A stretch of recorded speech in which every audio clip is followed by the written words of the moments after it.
Hello বন্ধুরা, কেমন আছো সবাই? আশা করছি সকলেই অনেক ভালো আছো। প্রিয় বন্ধুরা, আজকে তোমাদের জন্য নিয়ে এলাম আরও একটি নতুন গল্প। আশা করছি তোমাদের দাঁড়িয়ে যাবে, তাই ভিডিওটি শুরু থেকে শেষ পর্যন্ত দেখো। বিয়ের 1 মাস পরেই আমার বর এই দুনিয়া থেকে আর আমার জীবন থেকে চিরদিনের জন্য চলে গেল। আমার শাশুড়ি তার ছোট ছেলের সাথে আমার বিয়ে দিল, যে কিনা এখন শুধুমাত্র 5 বছর বয়সী। আমি ভেবেছিলাম আমার বিয়ে যার সাথে হলো সে তো বাচ্চা, কিন্তু সে তো পুরোই আগুন, কারণ বাসর রাতে ঘরে ঢোকার সাথে সাথেই আমার সাথে। আমার নাম অদিতি আর আমি ভীষণ সুন্দর ছিলাম। আমার জীবনের সবকিছুই ঠিক ছিল। আমার এমন মনে হতো যেন আমার জীবনে আর হয়তো কখনো কিছু খারাপ হবে না, কেননা আমি কখনো কোনো খারাপ কাজ করতাম না। কিন্তু আমাদের জীবন সম্পর্কে এরকম ভাবা উচিত না, সেটাই হয় যেটা কপালে লেখা থাকে। আমার মা এই দুনিয়ায় ছিল না। আমার একটা সৎ মা ছিল। আমার বাবা ঘরে বেশি মনোযোগ দিত না। এমনিতে তো আমি ঘরের সব কাজই করতাম, বাচ্চাদের টিউশনও পড়াতাম। এজন্য সবাই আমাকে বলতো যে তোমার মা কখনো তোমার বিয়ে হতে দেবে না। প্রথমত সে একটা চাকরানি পেয়ে গেছে, তার ওপরে 5,000 টাকা করে তুমি রোজগার করো। কিন্তু বাড়িতে বাবার কথাই চলত। বাবা যেটা বলতো সেটাই হতো। আর এই জন্যই বোধহয় ব্যাপারটা বদলে গিয়েছিল। আমি 5,000 থেকে 1,000 টাকা পর্যন্ত খুব আরাম করে কামিয়ে নিতাম, যেটা কিনা আমি আমার মাকে দিয়ে দিতাম। কিন্তু তাও একদিন আমাকে আমার মা বলল, তোমার জন্য সম্বন্ধ দেখেছি। আমি অবাক হয়ে গিয়েছিলাম। আমি ভাবলাম হয়তো ইয়ার্কি করছে, কিন্তু সে আমাকে এটা বলেনি যে তোমার জন্য সম্বন্ধ যেখানে ঠিক হয়েছে তারা তোমায় দেখতে আসছে। সে বলেছিল যে তোমার জন্য সম্বন্ধ দেখা হয়ে গেছে, কথাও পাকা হয়ে গেছে, তুমি বিয়ের জন্য প্রস্তুত হও, 1 মাসের মধ্যে তোমার বিয়ে হয়ে যাবে। আমি অবাক ছিলাম, কিন্তু ভেতরে ভেতরে খুশিও ছিলাম, কেননা আমার জীবনে একটা নতুন মোড় আসতে চলেছে। আমি তো হৃদয় থেকে এই কথাটা বের করেই দিয়েছিলাম যে আমার বিয়ে হবে, কেননা আমি ভাবতাম আমার মা কখনো আমার বিয়ে করাবে না। কিন্তু এখন এই সমস্ত কিছুই হচ্ছিল, এজন্য আমি ভীষণ খুশি ছিলাম। আর আমি হাসতে হাসতে বিয়ের প্রস্তুতিতে জুটে গেলাম। বিয়ের রাতে অনেক কিছু অদ্ভুত ঘটল। আমি তো আমার বরকে দেখলামই না। আমাদের দুজনকে একসাথে বসানো হলো, কিন্তু আমি নিচের দিকে তাকিয়েছিলাম। নববধূর মধ্যে এত সাহস কোথা থেকে হবে যে সে মাথা তোলে আর ঘাড় ঘুরিয়ে নিজের বরকে এক ঝলক দেখতে পায়? এজন্য আমিও দেখিনি। এরপর যখন আমি ঘরে বসেছিলাম, তখন আমি আমার বরকে দেখলাম। আর আমি জানতে পারলাম যে সে অনেক সুন্দর আর একজন ভালো মানুষ ছিল। সে প্রথম দিনেই আমাকে অনেক সম্মান দিয়েছিল। আমার সাথে হাসি মজা করেছিল, আমাকে একটা উপহারও দিয়েছিল। তার বাড়িতে শুধু তার মা ছিল আর একটা ছোট ভাই ছিল। সে আমায় বলেছিল যে আমার ছোট ভাই আমার সন্তানের মতোই। তার বয়স যদিও 5 বছর, কিন্তু আমার জন্য তো সে তার থেকেও ছোট। কেননা সে যখন 2 বছরের ছিল তখন বাবা এই পৃথিবী ছেড়ে চলে গেল। আর সে বাবার জন্য ভীষণ উদাস থাকত। এই জন্য বাবার জায়গা আমি নিলাম। আর রোজ রাতে আমি তাকে বুকের সাথে জড়িয়ে ঘুম পাড়াতাম। তখন থেকে সে আমার জন্য এমন যেন সে আমার নিজের সন্তান। আমার দেওরের নাম প্রতীক। আমার বর বলল, তুমি সব সময় ওর খেয়াল রেখো। আমি বললাম, ঠিক আছে, তুমি চিন্তা করো না। সে আমার জন্য ছোট ভাইয়ের মতোই। বিয়ের রাত ভালোই কাটল। এমন মনে হচ্ছিল যেন জীবনটাও খুব ভালোভাবেই কেটে যাবে। কিন্তু যখন সকাল হলো, শাশুড়ি কিছু অদ্ভুত জিজ্ঞাসা করল আর আমার ঘরে চলে এলো। বিছানার চাদর এদিক ওদিক করে দেখতে লাগল। আমি বুঝতে পেরেছিলাম সে কি খুঁজছে। তারপর আমাকে অদ্ভুত অদ্ভুত প্রশ্ন জিজ্ঞাসা করতে লাগল। আমি তাকে বলে দিলাম আর তারপরে সে নিশ্চিন্ত হল। আমার এত লজ্জা লাগছিল, আমি লজ্জায় ঘেমে গিয়েছিলাম। আমি ভাবতে লাগলাম, মহিলারা এরকম আচরণ কেন করে? তার নিজের তো কোনো মেয়ে ছিল না। যদি তার নিজের মেয়ের সাথে এই সমস্ত কিছু হতো তাহলে তার কেমন লাগত? আমি বিশ্বাস করতাম যে এটা অনুষ্ঠান নয়, এটা সোজাসুজি মহিলাদের চরিত্রের উপর সন্দেহ করা, যে বিয়ের আগে আর কারোর সাথে তার সম্পর্ক ছিল কিনা। আর বিয়ের আগে অন্য কারোর সাথে সে শুয়ে আসেনি তো? তারপরে আমি আমার মেয়ের সাথে এই সমস্ত কিছু হতো তাহলে তার কেমন লাগত? আমি বিশ্বাস করতাম যে এটা অনুষ্ঠান নয়, এটা সোজাসুজি মহিলাদের চরিত্রের উপর সন্দেহ করায়, বিয়ের আগে আর কারোর সাথে তার সম্পর্ক ছিল কিনা। আর বিয়ের আগে অন্য কারোর সাথে সে শুয়ে আসেনি তো? তারপরে আমি আমার দেওরের কাছে কিছুক্ষণ বসে গেলাম। আমার শাশুড়ি বলল যে তুমি এবার তৈরি হয়ে নাও, রোজ তোমাকে দেখতে আত্মীয় স্বজন আসবে। বিয়ে যেহেতু এত ধুমধাম করে হয়েছে, যখন কিনা এত পয়সাও ছিল না, কিন্তু আস্তে আস্তে করে সমস্ত লোক তোমাকে দেখতে আসবে, আর তোমার মুখ দেখে তারা যা কিছু পয়সা দেবে সেগুলো আমাকে দিও। আমি বললাম ঠিক আছে। আমার শাশুড়ি বংশ পরম্পরা চালিয়ে যাওয়া শাশুড়ির মতো ছিল, কিন্তু দেওর ভালো ছিল। প্রথমে আমার সাথে হাসি মজা করতে লাগল, তারপর সে অদ্ভুত ধরনের কথা বলতে শুরু করল। আমাকে জিজ্ঞাসা করল, তুমি আর দাদা কি করছিলে? আমি বললাম, আমরা কথা বলছিলাম। সে বলল, তোমরা তাড়াতাড়ি শুয়ে পড়েছিলে, তোমাদের ঘরের লাইট বন্ধ হয়ে গেছিল, আমি দেখেছিলাম। আমি অবাক হয়ে গেলাম।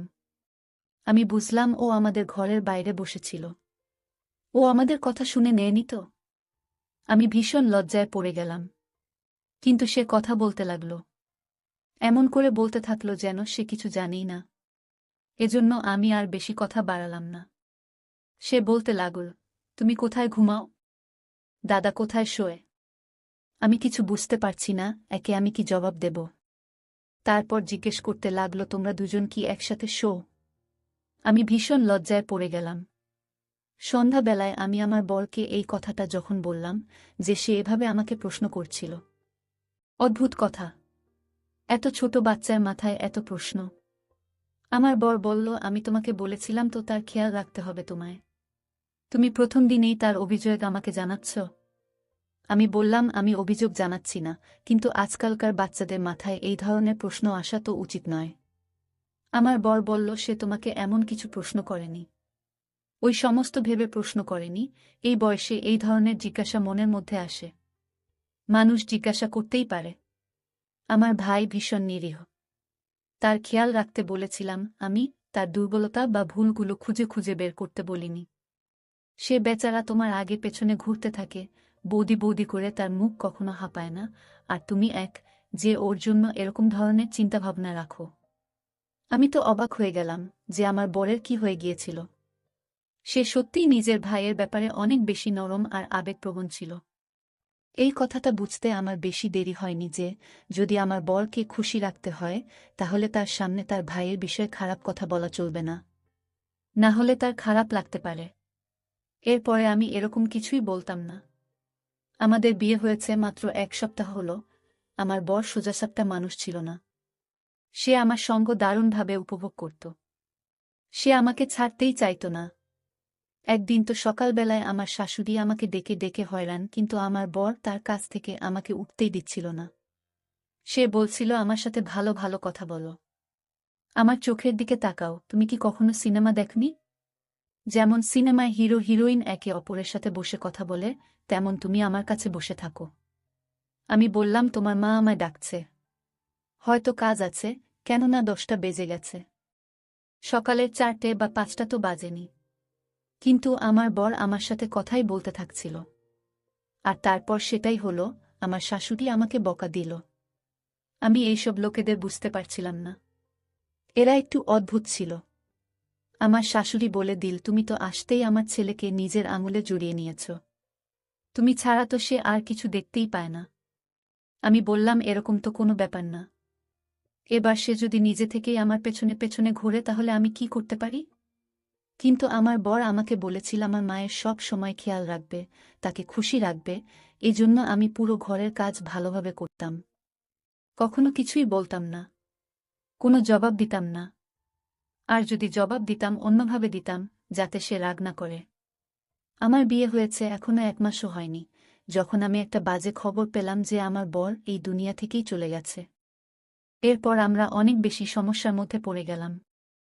আর ভাবতে লাগলাম এটা মিথ্যে খবর, কিন্তু যখন লাশ বাড়িতে আনা হলো, আমাদের তখন হুঁশ উড়ে গেল, আর আমার শাশুড়ি, আমার দেওর আর আমি খুব বাজেভাবে চিৎকার করতে লাগলাম, কান্না করতে লাগলাম। আমরা প্রার্থনা করছিলাম যে এই খবরটা যেন মিথ্যা হয়। কিন্তু আমার বর এই দুনিয়া থেকে সত্যিই চলে গিয়েছিল, এই দুঃখটা আমার জন্য অনেক বড় শোক ছিল। আমার মা বাবা বলেছিল, বাড়িতেই থাকো, এরপরে আমরা তোমাকে গিয়ে নিয়ে আসব। আমি কাঁদতাম আর যন্ত্রণায় ছটফট করতাম। আর আমার শাশুড়ি আমায় বলতো যে তুই এসেছিস, ওই জন্য আমার ছেলেকে খেয়ে নিয়েছিস, তুই অপয়া। এই ঘরের সম্পদ চলে গেল, আমার ছেলে চলে গেল, সবকিছু বরবাদ হয়ে গেল, সবকিছু শেষ হয়ে গেল, তুই এসব কি করলি? এই ৪ মাসে আমি শুধুমাত্র টিটকারি শুনতে শুনতেই কাটিয়ে দিলাম। কিন্তু তারপরে সময় শেষ হয়ে গেল। তখন আমি এটা ভেবেই চিন্তা ঝেড়ে ফেললাম যে এবার আমি আমার কাছের মানুষদের কাছে চলে যাব। এমনিতেও এবার আমার জীবনে খুশি থাকার জন্য আর কি বা ছিল? নিজের মাও তো ছিল না, ছিল সৎ মা। যখন আমার বাবা আর আমার সৎ মা আমাকে ফেরত নিতে আসলো, তখন আমার শাশুড়ি এমন একটা কথা বলল যেটা শুনে সবাই অবাক হয়ে গেল। আমার শাশুড়ি বলল, আমি একে ফেরত পাঠাতে পারব না। এ আমার ছেলের বিধবা। আমার বাবা বলল, আপনার ছেলে তো এই দুনিয়াতেই রইল না, তাহলে এখানে থেকে কি করবে? কিন্তু আমার শাশুড়ি বলতে লাগলো, ওর জন্যই তো আমার ছেলে মারা গেছে। আর এবার ও এখান থেকে চলে যাবে? আমার বাড়িতে রোজগার করার কেউ নেই। একা আমার ছোট ছেলে আছে যে স্কুলে পড়ে। তাহলে কি আমরা না খেয়ে মারা যাব? এ আমার ছেলের জায়গায় রোজগার করবে আর আমাদের খরচা চালাবে। আমার বাবা বলল যে এটা ভীষণ বাজে একটা কথা, এরকম হওয়া উচিত না। তখন শাশুড়ি জোর জবরদস্তি করতে লাগল, আর আমার বাবা ও শাশুড়ির মাঝে ঝগড়া হয়ে গেল। অনেক তর্ক হলো, কখনো কথা এদিক গেল তো কখনো ওদিকে। যখন আমাকে জিজ্ঞাসা করা হলো, স্বাভাবিকভাবে আমি ফেরত যেতে চাইছিলাম। আমারও এই বাড়ির মধ্যে দম বন্ধ হয়ে যেত। কিন্তু আমার শাশুড়ি বলেছিল এখান থেকে যাবে না। আমার শাশুড়ি নিজের কিছু আত্মীয়-স্বজনকেও ডেকেছিল, যারা খুব বাজেভাবে ঝগড়া করার জন্য তৈরি ছিল। অদ্ভুত ধরনের কথা হচ্ছিল, তারপর সিদ্ধান্ত এরকম বেরোল যে আমার বিয়ে দ্বিতীয়বার করে দেওয়া হবে। তখন আমি এই বাড়িতে থাকতে পারব। কিন্তু এই বাড়িতে একটাই ছেলে ছিল। তার সাথে আমার বিয়ে করানোর কথা হলো। সবাই বলল, ছোট তো কি হয়েছে? এই মেয়েটারই বা ৩-০ বছর কোথায় হয়েছে? আর এইভাবে আমি এই বাড়িতে থেকে গেলাম। এই বাড়িতে তারপর আমি বউ হয়ে গেলাম। আমি এই সমস্ত চাইছিলামই না। কিন্তু আমার শাশুড়ি আমার বাবাকে রাজি করিয়ে নিল। আমার সৎ মা বলল, ভালো কথা। আমরা যদি একে নিজের ঘরে নিয়ে যাই, আমাদের কি লাভ হবে না? দ্বিতীয়বার তো আর বিয়ে হবে না। কোথা থেকে দ্বিতীয়বার সম্বন্ধ খুঁজব একজন বিধবার জন্য? সম্বন্ধ কি এত সহজ? আজকাল তো কুমারী মেয়েদেরই সম্বন্ধ পাওয়া যায় না। এজন্য একে এখানেই থাকতে দেয়া হোক। না হলে সমাজের লোকেরাও কথা শোনাবে। একটা মেয়ে যে আবার সধবা হতে চলেছে, এই অফারকে নাকচ করে আর বদলে এখানে ওকে নিয়ে আসা আমাদের ঘরের জন্য ঠিক না। আমাদের ঘরেও তো তাকে বিধবাই বলা হবে। আমার মা অদ্ভুত কথা বলতে লাগল বাবাকে রাজি করানোর জন্য। আর তারা আমাকে ওখানেই ছেড়ে চলে গেল। কিছুদিন পরে আমার বিয়ে আমার ছোট দেওরের সাথে করিয়ে দেওয়া হলো, যাকে আমার বর নিজের ছেলে বলত। আর যাকে আমি বাচ্চাই ভাবতাম। আমি আমার বরের মৃত্যুতেও এতটা কাঁদিনি যতটা এই বিয়ের কথা শুনে কেঁদেছিলাম আর চিৎকার করেছিলাম। কিন্তু কেউ আমার কথা শুনল না, আমার বিয়ে করিয়ে দেওয়া হলো। আমার বিয়ের সময় আমার শাশুড়ি আমার মাথা জবরদস্তি ধরে আমাকে হ্যাঁ বলিয়েছিল, তারপরে আমি জেদ করলাম আমি আমার দেওরের সাথে ঘরে যেতে চাই না। কিন্তু আমার শাশুড়ি আমার পেছনেই পড়ে গেল, সে বলল, আজকে ফুলসজ্জা। আর তুই যদি ওই ঘরে না যাস তাহলে আবার কিছু হয়ে যাবে। আর তুমি কি আমার দ্বিতীয় ছেলেকেও মারতে চাও? কিন্তু তাও আমি গেলাম না। পরের দিন আমার শাশুড়ি আমাকে বলল, তোমাকে চাকরি করতে হবে। সে পাড়ায় অনেকগুলো বাচ্চাকে জড়ো করল। আর এবার আমি রোজ 20 থেকে 30টা বাচ্চাকে পড়াতে লাগলাম। আমার মাথা খারাপ হয়ে গিয়েছিল, আমি ভীষণ ক্লান্ত হয়ে যেতাম। এছাড়া আমি ঘরের কাজও করতাম। 1 সপ্তাহ এভাবেই কেটে গেল। আমি আমার দেওরের ঘরে যেতে ঘাবড়ে যেতাম। যেতেই চাইতাম না, আমার মনে হতো সে তো বাচ্চা আর আমার সাথে তার সম্বন্ধ করিয়ে দেওয়া হলো। ব্যাস, সে নিজের ঘরে থাকুক আর আমি আমার ঘরে থাকি। তার ঘরে গিয়ে আমি কী বা করতাম? কিন্তু আমার শাশুড়ি আমার পেছনেই পড়ে গেল। কিছুদিন তো এভাবেই কেটে গেল। একদিন আমি অবাক হয়ে গেলাম, আমার দেওর সে নিজেই এরকম বলছিল যে আমার বউকে আমার ঘরের পাঠাও। কিন্তু আমি জানতাম যে সে বাচ্চা। সে এই সমস্ত বিষয় সম্পর্কে জানত না। সেই জন্যই সে এরকম বলছে। তার অদ্ভুত লাগার পরিবর্তে সে খুশি হয়েছিল। একে তো তার বিয়ে হয়ে গিয়েছিল, তাও এত তাড়াতাড়ি। তার জন্যই সমস্ত কিছু নতুন ছিল। আমি তো অবাক যে তার মাথার মধ্যে এই ধরনের কথা প্রথম দিন থেকেই ছিল। আমি বুঝে গিয়েছিলাম যে তার এই ধরনের জিনিসের শখ ছিল। কিন্তু সে এটা জানত না যে স্ত্রী কি হয়, আর আমার জীবন তো বরবাদ হয়ে গেল। আমার জীবনে আমার কিছুই বেঁচে ছিল না। আমি একদিন ঠিক করে নিলাম, আমি এই বাড়ি থেকে পালিয়ে যাব। এটা এমন কিছু কঠিন কাজও ছিল না। এই জন্য আমি ঠিক করে নিলাম যে আমাকে কি করতে হবে। আমি আমার শাশুড়ির ঘুমানোর পর ঘর থেকে পালিয়ে যাবার প্ল্যান করলাম, আর আরাম করে বাড়ি থেকে বেরিয়ে গেলাম। রাস্তা পর্যন্ত পৌঁছলাম, কিন্তু আমাকে আমার দেওর আটকে নিল। কেননা সে এখন আমার স্বামী। সে বলল, তুমি কোথায় যাচ্ছ? আমি বললাম, আমি আমার বাড়ি যাচ্ছি। আমি মিথ্যা বলেছিলাম। সে বলল, তুমি মাঝরাতে এভাবে যেতে পারো না। যদি তুমি যেতে চাও, আমি কালকে তোমাকে নিয়ে যাব। আমি বললাম, তুমি বুঝতে পারছো না কেন আমি এখানে থাকতে চাই না। সে বলল, চিন্তা করো না, আমি তোমাকে সাহায্য করব। তুমি যা বলবে আমি তাই করব। তোমার কোনো সমস্যা হবে না, আমি তোমার খেয়াল রাখব। আমিও ঘর থেকে পালাতে চাইছিলাম না, কারণ পালিয়ে কোথায় যাব? একবার যদি পালিয়ে যেতাম তাহলে আমার ওপর দাগ লেগে যেত যে এ ঘর থেকে পালিয়ে গেছে। আমি একজন সম্মানীয় মা বাপের মেয়ে ছিলাম। আমি পুরো জীবন সম্মানের সাথেই কাটিয়েছি। মানলাম বাবা এবার আমাকে অনেক বিরক্ত করেছে, কিন্তু আমি আমার মায়ের নাম কি করে বদনাম করতে পারি? আমি আবার কাঁদতে লাগলাম আর নিজের বরের সাথে বাড়ি চলে এলাম। আমি এরকম বর চাইনি। আমার ইচ্ছাই করত না যে তাকে আমি আমার বর বলি। সকালবেলা এই খবরটা আমার শাশুড়ির কাছে গেল, কিন্তু আমার দেওর সবকিছু সামলে নিল। না হলে আমি আবার বকা খেতাম, আর আমি এরকমটা চাইছিলামও না। তারপরে আমার শাশুড়ির বসে বসে না জানি কি হলো, সে হঠাৎ করে চেঁচাতে শুরু করল। সে বলল, আজ তো তুমি আমার ছেলের ঘরে অবশ্যই যাবে। তুমি তামাশা বানিয়ে রেখে দিয়েছ, আর এইভাবে ঘরের মধ্যেও উন্নতি হবে। তুমি তার বউ, বর বউ একসাথেই তো থাকবে, নাকি আলাদা আলাদা থাকবে? এই ব্যাপারটা একদম ভালো না। শাশুড়ি আবার আমায় জোর দিয়ে বউ সাজতে বলল। আমাকে বউ সাজিয়ে ঘরের মধ্যে পাঠানো হলো। এক মুহূর্তে আমি ভাবলাম ভেতরে গিয়ে ঘরে তালা লাগিয়ে দিই, কিন্তু আমি এমনটা করতে পারলাম না। কেননা আমার শাশুড়ি প্রথমেই দরজা খুলে দিল। কিছুক্ষণ পরে আমার দেওর ঘরে আসলো। আমি বললাম, এ তো বাচ্চা, একে ভয় দেখিয়ে ধমক দিয়ে ঘুম পাড়িয়ে দেব। আমার চিন্তায় থাকার প্রয়োজন নেই। আমার শাশুড়িও খুশি আর আমিও খুশি। আর কেউ জানতেও পারবে না যে ঘরের ভেতর কি হয়েছে। কিন্তু আমি অবাক হতে লাগলাম। এই কথাটা আমার মাথায় আগে আসেনি কেন? সে আমাকে বলল, তুমি অনেক মিষ্টি। আমি বললাম, ঠিক আছে, তুমি এবার ঘুমিয়ে পড়ো। আর আমি মেকআপ তুলতে শুরু করলাম। সে বলল, তোমাকে ভীষণ ভালো লাগছে। আমি বললাম, আমি ভালো হই বা খারাপ এতে তোমার কোনো মতলব নেই। চুপ করে শুয়ে পড়ো। আমি তাকে শেষবার বললাম, কিন্তু বুয়ের মতো না, বরং তার মায়ের মতো করে তাকে বকে ঘুমিয়ে পড়তে বললাম। কিন্তু সে আমাকে অদ্ভুত নজরে দেখতে লাগল, যে রকমভাবে কেউ আমাকে দেখেনি। আমি বললাম, আমার মুখ কেন দেখছ? চুপচাপ ঘুমিয়ে যাও।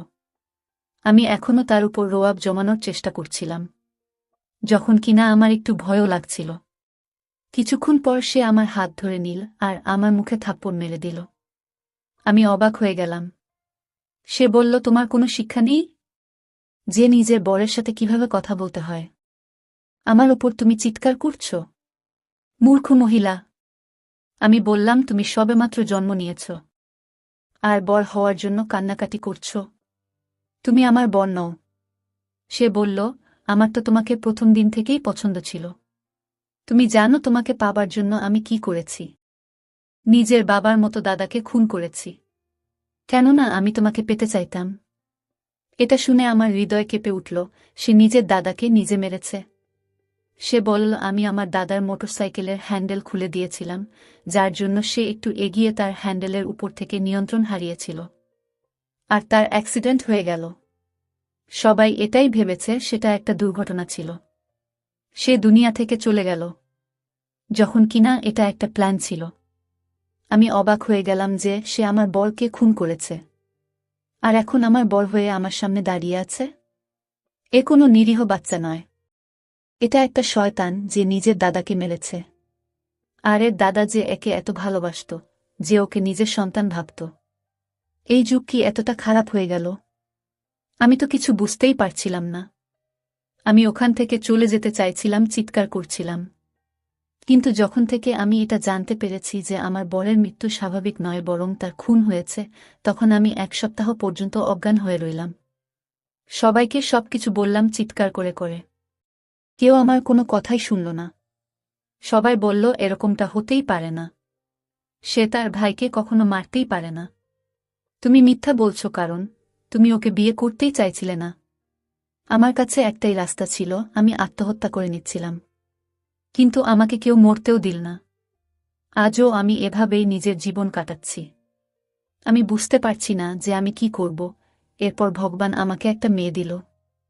আমি এটা ভেবেই উদাস ছিলাম যে আমার ভাগ্যই খারাপ। আমার মেয়ের কপালও খারাপ। কিন্তু আমার কপাল এতটা খারাপ ছিল না। কেননা আমার দেওরের সাথেও সেটাই হলো যেটা সে নিজের দাদার সাথে করেছিল। তার সাথেও একটা দুর্ঘটনা ঘটে গেল আর সে এই দুনিয়া থেকেই চলে গেল। এটা আমার শাশুড়ি সহ্য করতে পারল না, আর সেও মরে গেল। তারপরে পুরো ঘরটা আমার হয়ে গেল। এবার আমি আমার মেয়ের সাথে থাকি, বাচ্চাদের টিউশন পড়াই। আমার জীবন এভাবেই কাটতে লাগল। আমি কখনো ভাবিনি আমার সাথে এত কিছু হয়ে যাবে, কিন্তু তাও এত কিছু হয়ে গেল। আমি আমার বরকে ভীষণ মনে করি, তার কথা আমার ভীষণ মনে পড়ে। আর আজ যদি সে থাকত তাহলে এত কিছু ঘটত না।